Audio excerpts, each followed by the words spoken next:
Mereka tidak pernah hilang, mereka tidak pernah mengalami kiamat, mereka tidak pernah sakit, mereka tidak pernah saling membunuh, mereka tetap ada kekal seperti Allah. Ya, itu Kejadian 1 Kejadian pasal 1 dan 2. Adam dan Hawa seharusnya hidup kekal. Yang buat Adam dan Hawa itu hidup itu roh Allah, saudara. Dia bentuk lempung, kemudian dia hembuskan roh. Roh itu tidak akan bisa mati. Beda dengan Snoopy. Beda dengan siapa yang punya piaraan di sini? Burung. Beda dengan anjing, kucing, semua binatang. Ketika mereka mati sudah tidak ada cerita, kosong gitu ya. Tapi kita ini roh Tuhan. Ketika kita mati kita masih ada. Ada yang bilang, Jone rasanya mati piye? Apa ini kan kita hidup kan sadar ya. Kalau mati apa gelap langsung gak sadar gelap. Kita masih sadar seperti kita sadar waktu kita hidup. Kenapa? Karena roh itu tidak pernah mati. Ya, perhatikan, roh tidak pernah mati. Yang mati gitu, jasad. Kita terpisah, saya sudah jelaskan itu ya. Kita terpisah dari jasad dan kita masih ada. Kita masih ada dan masih sadar. Nah, itu kita akan lihat nanti. Jadi kekal itu tidak ada hitungan waktu ya. Terus menerus tidak berhenti. Itu kekal. Bersama dengan Allah, Adam dan Hawa itu kekal. Tetapi saudara lihat, kita masuk ke bagian yang kedua. Saudara, kalau saudara mau bertanya, saudara bisa angkat ya. Tadi pagi ada 2 pertanyaan. Ya, bagian kedua dimulainya waktu lalu. Kalau semuanya kekal, terus kenapa kok jam ini berlaku? Kenapa 24 jam sehari? Kenapa kok ada pagi dan siang? Kenapa ada kiamat? Kenapa itu terjadi? Katanya kekal, tidak berakhir, katanya tidak mati. Saya rasa kita juga sudah tahu ya. Kemana saya akan berkata? Ya, Kejadian 2 ayat 17. Saya ingatkan sekali lagi. Ada satu firman Tuhan bilang, ini di Taman Eden. Tetapi pohon pengetahuan tentang yang baik dan yang jahat itu janganlah kamu makan. Ya, itu isi hati Tuhan. Itu isi hati Tuhan. Jangan kamu makan, itu isi hati Tuhan. Sebab pada hari engkau makan, engkau pasti, coba ya, ingat ya, pada hari dia makan, berarti kalau dia makan, dia menolak isi hati Tuhan ya. Dia melawan kehendak Tuhan, dia memberontak kepada Tuhan. Dan perhatikan, siapapun yang menolak hati Tuhan pasti mati. Pasti mati. Ya, sekarang saya mau tanya, ada yang saja. Waktu Adam dan Hawa akhirnya melanggar firman itu, kemudian dia melawan hati Tuhan, dia ambil buah, dia ambil, dia petik, kemudian dia makan. Di hari dia makan, apakah dia mati, saudara?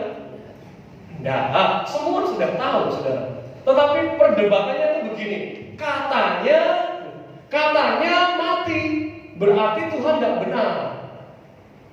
Ya, saudara, hanya sekilas saja, tidak usah saudara ingat tulisan yang akan muncul. Nah, ini tidak usah diingat ya. Ini cuma tata bahasa. Tata bahasa Ibrani menunjukkan arti mati itu sebenarnya sekarat. Ya, jadi nggak langsung mati. Saya kasih contoh ilustrasi seperti ini.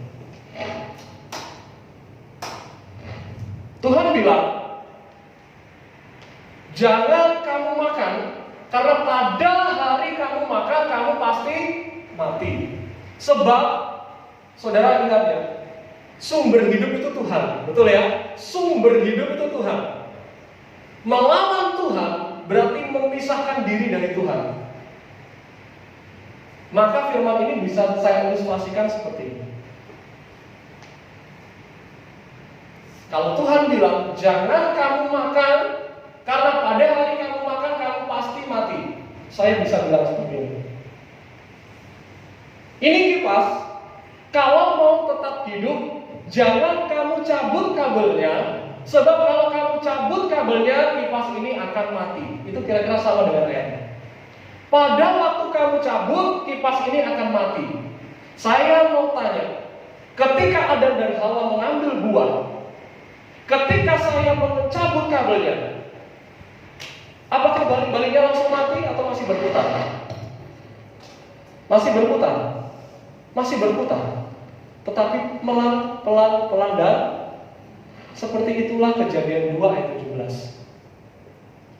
Manusia yang melanggar mati secara, tadi ada tanya telepon. Tadi maksudnya itu apa ya? Saya jelaskan untuk jemaat sore.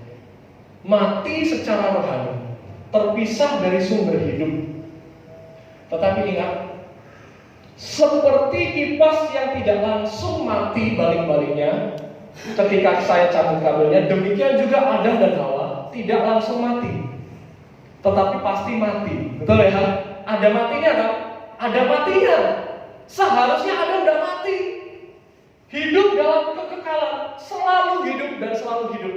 Sejak saat itulah waktu bagi manusia terhitung. Kalau saudara mau merayakan ulang tahun, sesungguhnya ulang tahun itu momen saudara mengurangi usia saudara, bukan menambah. Kalau kita di dalam Taman Eden, kita hidup selamanya, ulang tahun itu artinya nambah usia. Tapi kalau kita di zaman ini, setelah Adam dan Hawa berdosa, ulang tahun itu artinya peringatan usia kita semakin berkurang dan meninggal. Karena ini, dan inilah waktu dimulai bagi manusia. Manusia punya umur karena ini, ya. Manusia punya umur karena ini saya mengibaratkan kekal. Ya. Kemudian Kejadian 1 ayat 1, pada mulanya Allah menciptakan langit dan bumi. Nah, itu yang merah, kotak merah itu adalah kehidupan manusia, langit dan bumi. Ya. Di dalam kekekalan, betul? Kotaknya di dalam kekekalan. Kuning. Kejadian 2 ayat 17. Tetap di dalam kekekalan. Tidak akan pernah mati. Langit tidak akan pernah kiamat. Manusia, Adam dan Hawa tidak mati. Tapi karena dia melanggar, seperti firman Tuhan bilang, firman itu ya dan amin, saudara. Gak mungkin firman itu ngesak lo caca, kasihan, lebih baik gak jadi mati, gak bisa. Firman itu ya dan amin, ya. Jadi tidak akan pernah batal.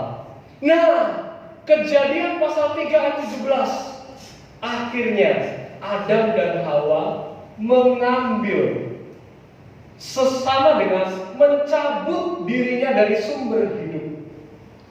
Sejak saat itulah manusia terperangkap dalam waktu yang sedang kita hadapi saat ini. Kalau kita lihat ada orang mati, kalau kita lihat akan ada kiamat, kenapa waktu itu bisa berakhir? Karena kita sedang ada di zona hitam itu. Itu yang namanya waktu yang fana, tidak abadi. Ya, kekekalan itu abadi. Ya, coba saya mau tunjukkan kepada saudara apa keadaan manusia di dalam waktu yang fana, yang tidak abadi. Coba lihat kotak merah di dalam kotak hitam itu. Seharusnya tambah hari kotaknya tetap ukurannya ya, tetap tidak berubah. Tapi lihat ini. Ya, apa yang saudara lihat? Kotaknya semakin apa? Ya,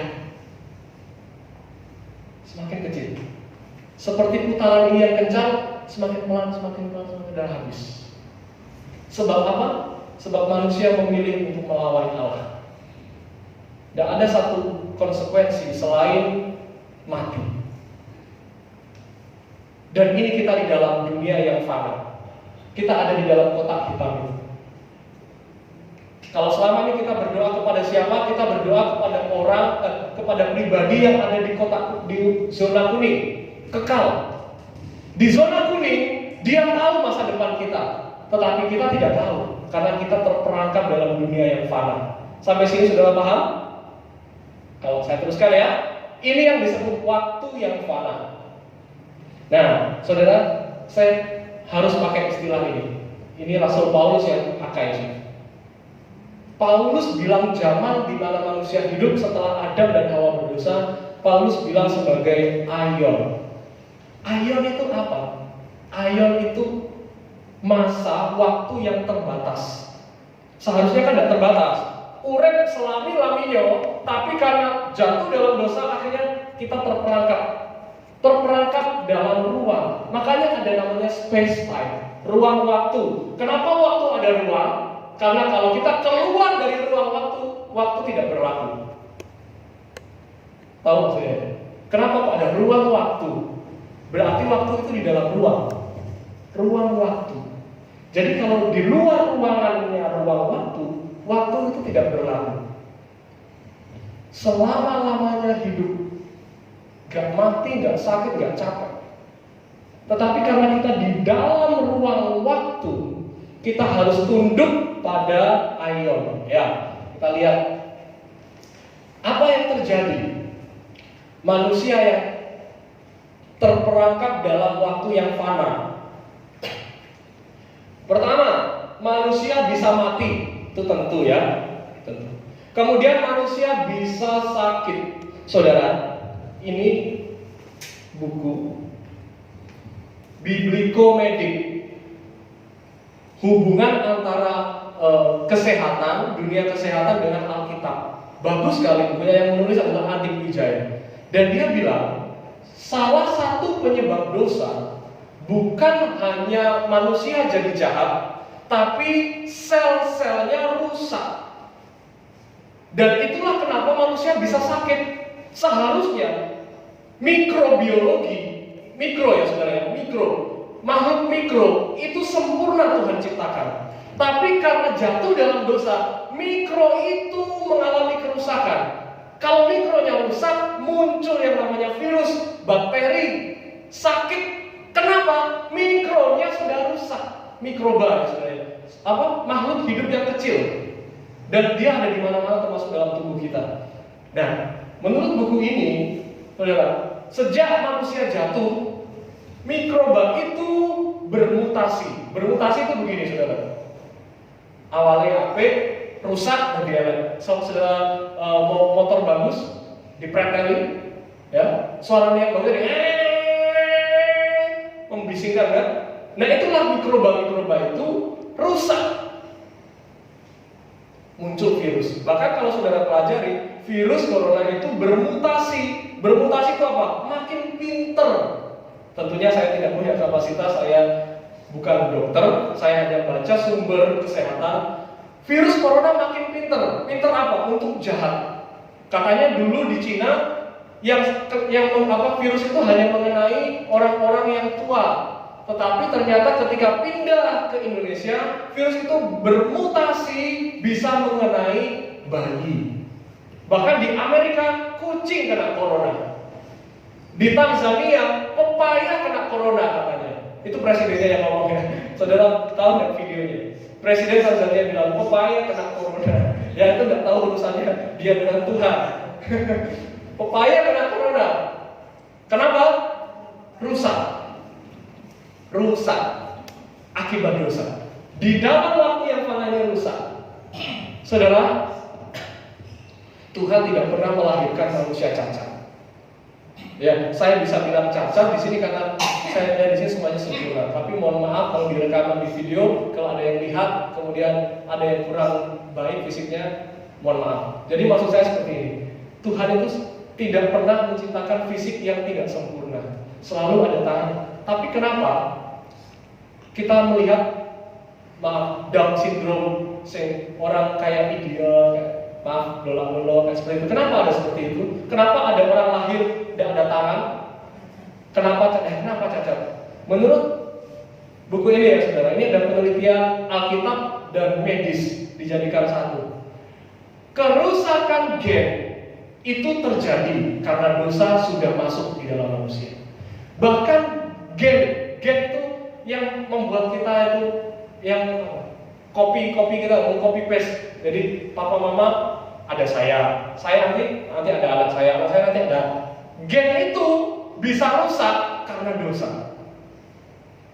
Tapi nanti di kerajaan 1000 tahun itu penghiburan bagi semua orang Kristen yang lahirnya tidak sempurna. Misalnya siapa yang penginjil itu yang nggak ada tangan dan kaki, ya, khotbah itu.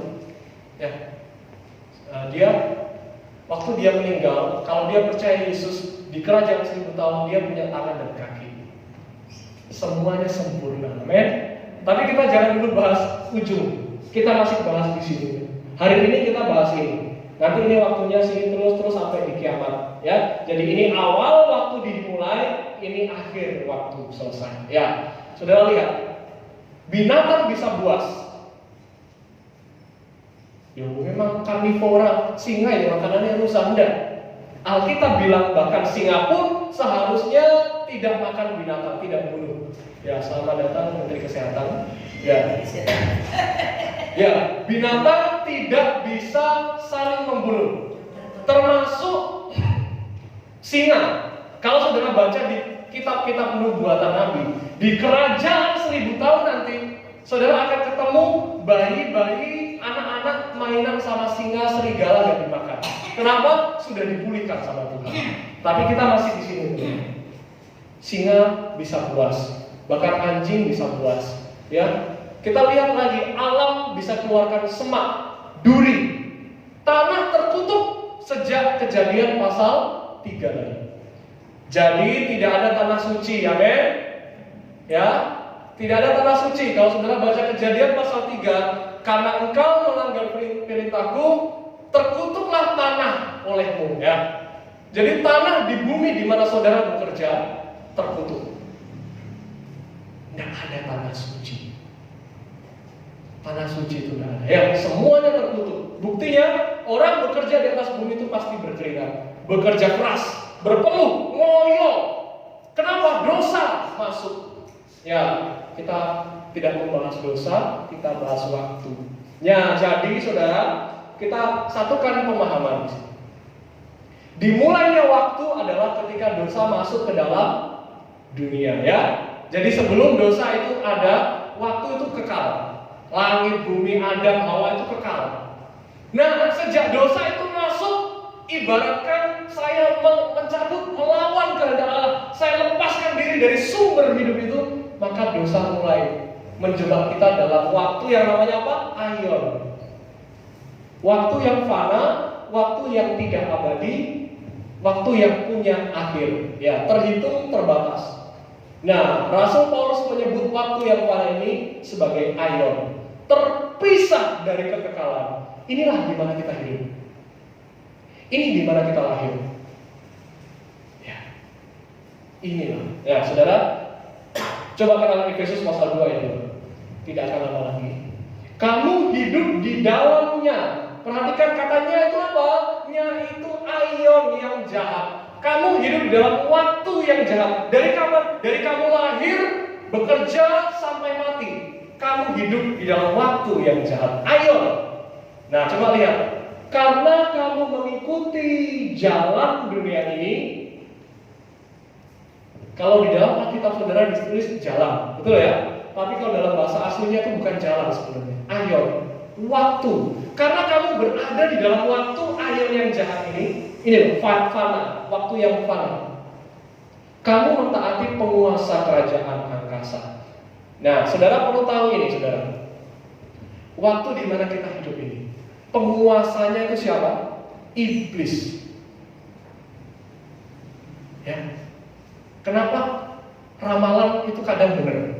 Coba, saudara datang ke dukun, datang ke peramal Mama Lauren, ramalan Joyoboyo, ramalan Nostradamus. Kenapa kok beberapa ramalan mereka benar? Hei, karena mereka punya raja yang namanya setan, dan setan itu, iblis itu yang menguasai aion yang jahat ini, waktu ini.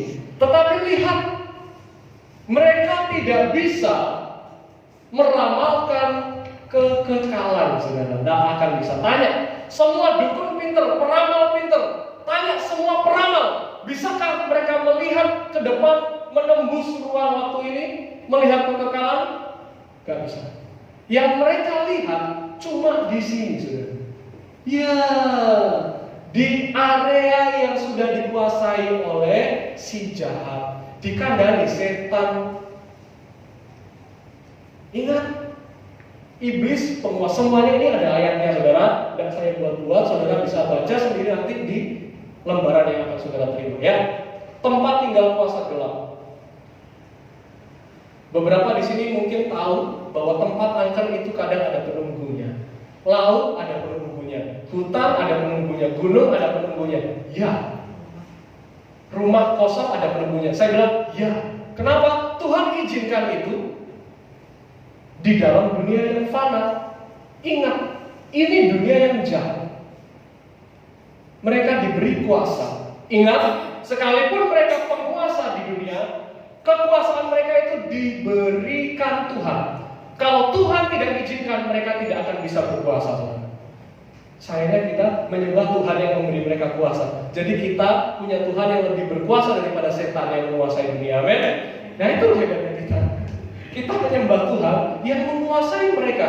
Mereka memang menguasai dunia, tapi saya menyembah Tuhan yang menguasai mereka. Siapa lebih hebat? Roh yang di dalamku lebih besar daripada roh di dalam dunia. Tapi kita tidak boleh menutup mata. Kita hidup di dalam, di ruang waktu yang terbatas ini ya. Akibatnya apa? Dosa, penderitaan, tipu ramalan, kesusahan, kejahatan. Semua itu terjadi di sini, saudara. Di dalam aion yang jahat, di dalam fana, di dalam masa yang fana. Ya, semuanya itu terjadi di sini. Siapa yang memimpin? Setan. Penguasa di udara. Ada ayat bilang, sebab lawan kita bukanlah darah dan daging, tapi penguasa. Nah, penguasa di udara itu nih, yang menguasai ini. Tapi saya sangat senang karena mereka ini di bawah kekuasaan Tuhan. Sekalipun iblis itu raja di dunia ini, tetapi raja dari iblis hanyalah Tuhan. Mereka harus tunduk pada Tuhan. Gak bisa gak? Mau melawan dilempar. Ya, kita lihat lagi saudara. Galatia 1 ayat 4. Terus cara melepaskan. Ingat, saya mungkin lihat ini ya. Saya bacakan ayatnya. Cara kita lepas diri dari ayat yang jahat. Bagaimana? Karena kalau kita tidak melepaskan diri, kita akan binasa. Ingat, binasanya manusia itu tidak lenyap seperti binatang yang mati. Roh itu kekal. Jadi yang dimaksud binasa itu dipisah dari Allah selamanya di dalam neraka. Itu maksudnya mati seperti ini. Jadi bukan mati terus hilang, enggak. Itu binatang. Kita enggak. Roh kita itu kekal. Jadi ada terus menerus. Sekalipun punya awal, tapi ada terus menerus. Nah, mau ditempatkan di mana roh saudara waktu saudara nanti mati? Kita lihat Galatia 1 ayat 4. Yesus menyerahkan dirinya untuk melepaskan kita dari aion yang jahat. Haleluya. Haleluya. Yesus datang menyerahkan diri untuk melepaskan manusia dari aion yang jahat. Saya tunjukkan ilustrasinya. Nah, ini khusus Jumat sore. Jumat pagi nggak ada. Nggak ada ini, saya tidak kasih ya. Coba sudah lihat.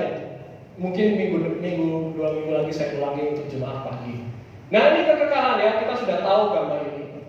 Yang hitam itu adalah apa? Ruang fana. Ada ujungnya, dunia. Nah, merah itu adalah kualitas yang semakin turun, semakin akhirnya nanti lenyap. Coba kita lihat manusia. Seharusnya manusia itu ada di tempat yang warnanya kuning, kekal. Tetapi karena dosa, dia terjebak. Jadi dia hanya bisa lihat ke depan sejauh ini. Nah, apa saudara bisa melihat 2 minggu depan apa yang terjadi? Kenapa? Karena kita hidup di waktu yang fana.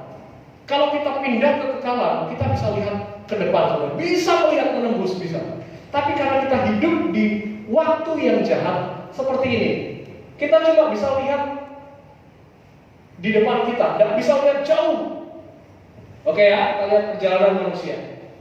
Nah, saudara, ya berjalan mengikuti bilik, tetap tertutup. Ingat, lihat, manusia yang berjalan itu menuju apa? Maut. Ada jalan yang disangka lurus, tapi ujungnya menuju maut. Itulah waktu yang jahat. Itu waktu yang jahat. Ya, coba lihat.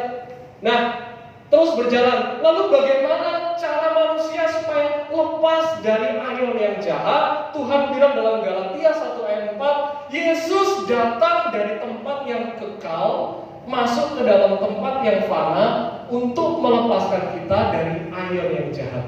Haleluya. Maka Yesus datang masuk ke dalam tempat. Yesusnya lucu sebenarnya. Yesus dari tempat yang kekal, yang kuning-kuning itu, masuk ke dalam tempat yang gelap, yang panas, yang tidak abadi ini demi kita. Supaya, coba kita lihat, ya, orang-orang dipanggil Yesus, marilah kepadaku, ayo, panggilan keselamatan. Ada orang yang akhirnya memilih Yesus, iya, ya, itu memilih Yesus. Saudara bisa lihat, iya, nah, itu ada yang memilih. Coba saya lihat lagi apa kelihatan. Iya, jadi kita itu termasuk orang yang dulunya hidup di ion yang jahat, tapi kita menerima keselamatan dari Yesus. Haleluya. Kita menerima undangan dari pribadi yang datang di tempat yang kekal. Coba kita lihat. Nah, setelah kita menerima Yesus, wah, kita jadi kuning. Sekalipun kita hidup di tempat yang jahat, yang fana ini, kita berubah. Waktu kita bukan lagi waktunya dunia. Kita ikut dalam waktunya Tuhan. Haleluya. Tapi kok papa mamaku Kristen percaya Yesus kok masih mati? Karena kita masih di ini loh. Masih di ruang waktu. Tapi tunggu, setelah mati kan dibangkitkan. Ya, nah kita lihat saja perjalanannya. Setelah Yesus melepaskan manusia dari ion jahat, Yesus akhirnya pergi. Naik. Ya. Kita akan peringati tanggal 21 nanti ya. Dia kembali ke tempat yang kekal. Ngilang, ya.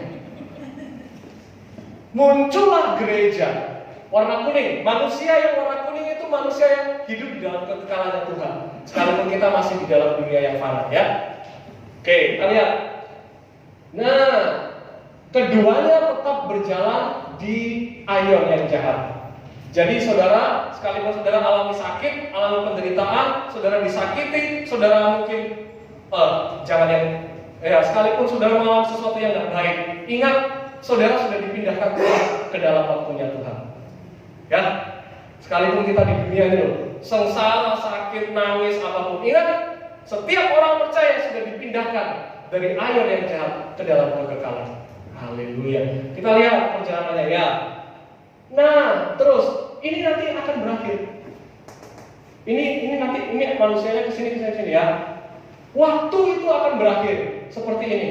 Tetapi manusia yang sudah terima Yesus, dia sanggup melepaskan diri dan masuk dalam kekekalannya Tuhan seperti ada waktu diciptakan sebelum dosa. Haleluya.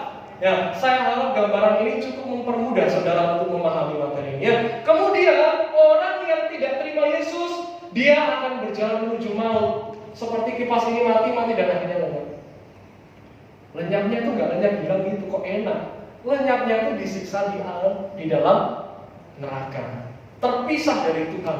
Kekal selama-lamanya. Saya pernah mendengar, maaf ya saudara, mungkin telah 10 menit apa ya. Saya pernah mendengar orang yang bilang gini, bro, kowe kok gak mudi to dosa, kok mlebu neraka. Biasanya ada orang yang bilang gini, akeh kanca ya. Mlebu neraka rame ra. Faktanya tidak. Kalau nanti kita akan pelajari saudara, kitab Wahyu ini seru sekali. Ternyata di Alkitab orang yang masuk neraka itu sendirian. Loh, bukannya banyak memang, tapi mereka tidak bisa melihat orang lain. Mereka hanya melihat dirinya sendiri dan kesepian selama-lamanya bersama dengan hukuman Tuhan. Disiksa, ini ulat, ini mas selama-lamanya. Jadi akan konco. Mereka tidak akan melihat teman-teman mereka. Mereka akan merasa kesepian dan saya yakin itu rasanya tidak enak. Diisolasi 14 hari aja ada yang kabur. 14 hari ada yang kabur. Apalagi saudara selama-lamanya sendirian. Ya itu kita akan bahas nanti. Ini topik yang sangat menarik. Nah, apa yang kita bahas beberapa minggu ke depan, tentunya tidak setiap minggu saudara ya, selang-seling. Ini akhir zaman. Nah, saudara perhatikan, akhir zaman itu kapan mulainya? Ini juga tadi pagi kelewatan ya.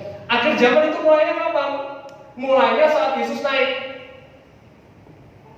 Jadi waktu Yesus naik ke surga, akhir zaman mulai dihitung mundur. Jadi akhir zaman itu saudara, waktu Yesus naik itu sudah mulai akhir zaman. Berarti waktunya sangat dekat, betul? Dibanding dengan waktu sebelumnya nih loh. Adam, Hawa, Nuh, Musa. Nah, kita ini hidup di setelah Yesus naik. Dan Yesus bilang, itu akhir zaman. Melalui Alkitab. Hari-hari terakhir. Kapan? Saya yakin tidak lama lagi. Tidak akan berlama-lama lagi sebelum akhirnya Yesus datang kedua kali. Jadi ini adalah akhir zaman. Yang akan kita pelajari, apa yang akan terjadi kepada waktu yang fana ini di ujung. Nah, ini kita akan pelajari. Tanda-tanda apa saja? Saudara, jangan khawatir. Tuhan tidak datang seperti pencuri bagi orang percaya. Bagi orang yang tidak percaya, Tuhan datang seperti pencuri. Maksudnya apa? Gak diomongi, gak apa-apa, gak dapat firman, tahu-tahu Tuhan datang. Ya, pencuri kan gak ngomong ya. Tapi bagi orang percaya, kedatangan Tuhan itu sudah diberitahu. Maka waktu Tuhan datang, kita bukan orang yang tidak tahu, tapi kita orang yang menyambut. Tuhan datang. Haleluya. Inilah enaknya saudara. Enaknya orang Kristen, bukan orang Kristen. Enaknya orang yang percaya dalam Yesus. Waktu Tuhan datang, posisi kita bukan seperti orang yang kecurian. Mereka yang tidak terima Yesus, mereka akan bekerja mati-matian dalam hidup mereka. Hanya memikirkan kerja. Tanpa mereka sadari, tiba-tiba pencuri itu datang, mengambil orang percaya, dan dihukumlah mereka. Yesus bagi mereka adalah pencuri. Tidak tahu mereka Yesus datangnya kapan. Tapi bagi kita, Yesus adalah penjemput. Ya, mempelai pria yang menjemput mempelai wanita. Ya, itulah kira-kira materi dari hari ini. Di dalam Kristus Yesus, Jeremy bisa maju. Keselamatan bukan cuma soal kualitas, tapi juga soal waktu. Ya, dari hidup dalam ayon yang jahat, dipindah Tuhan kepada ayon yang baru. Saudara tahu nggak 1 Korintus itu ada ayat yang bilang gini, ciptaan baru ya. Ada ayatnya, saya bacakan ya. Ciptaan baru.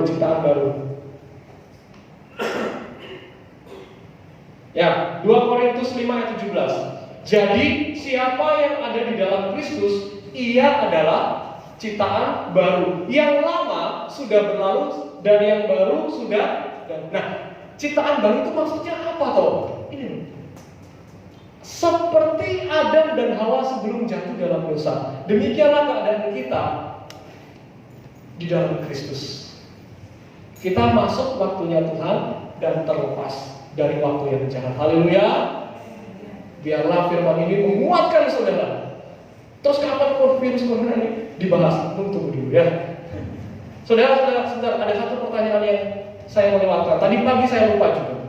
Ada pertanyaan begini. Nah, terus wong sing mati, terus orang yang sudah mati, itu sudah dikekekalan dong? Tidak. Sejak Adam dan Hawa, ya ini ibarat Adam, dan kita ibaratnya di sini ya. Ini kita. Manusia yang mati dari Adam dan Hawa sampai kita, mereka rohnya tidak di dalam kekekalan, tidak di surga, tidak di neraka. Mereka masih di dalam ruang tunggu. Ya, ini namanya dunia orang mati. Mereka masih ditunggu di sini ya. Jadi mereka semua yang mati itu masih di dalam waktu yang fana. Mereka tidak di surga. Loh, katanya itu iman kita. Tapi orang yang percaya sebelum Yesus datang, orang yang percaya ditempatkan di Firdaus, di tempat yang namanya Sel ya, dunia orang mati bagi orang percaya. Sel atas, kemudian sel bawah, ini dunia orang mati bagi orang yang tidak percaya. Nanti waktu penghujung akhir zaman, semua orang mati itu dibangkitkan. Makanya ada ayat, sebab sesungguhnya yang mati, gimana ayatnya? Tidak akan mendahului kamu. Ya, ada ayatnya itu ya. Yang mati duluan itu tidak akan mendahului kita yang masih hidup. Waktu Tuhan datang, bukan kita duluan yang jemput Tuhan, tapi yang mati itu dibangkitkan. Nek, kalau mereka sudah di surga, mereka sudah enak-enak, Tuhan datang dipanggil lagi, balik, kan ya lucu. Ya, jadi mereka semua sekarang masih di Firdaus. Orang yang percaya Yesus ditempatkan di Firdaus. Orang yang tidak percaya Yesus ditempatkan di Hades, dunia orang mati. Nanti orang yang tempatnya di Firdaus itu masuk ke surga ujung-ujungnya. Tidak mungkin di Firdaus terus nanti Tuhan datang pindah ke neraka, tidak mungkin. Ya, kemudian orang yang di dunia orang mati ujung-ujungnya akan di neraka. Jadi kita bisa bilang mereka yang meninggal pulang ke rumah Bapa. Sekalipun waktunya belum sekarang, surga masih kosong. Karena sebelum kita masuk surga itu ada pengadilan, ya, pengadilan itu yang akan menentukan kita untuk dapat pahala. Ya, bukan untuk keselamatan, tapi untuk dapat pahala. Tapi kita akan bahas itu nanti. Mari kita akhiri. Pasti sudah penasaran ya, di mana orang mati, gimana keadaan akhir zaman. Kita akan ketemu lagi berapa minggu ke depan. Haleluya. Dia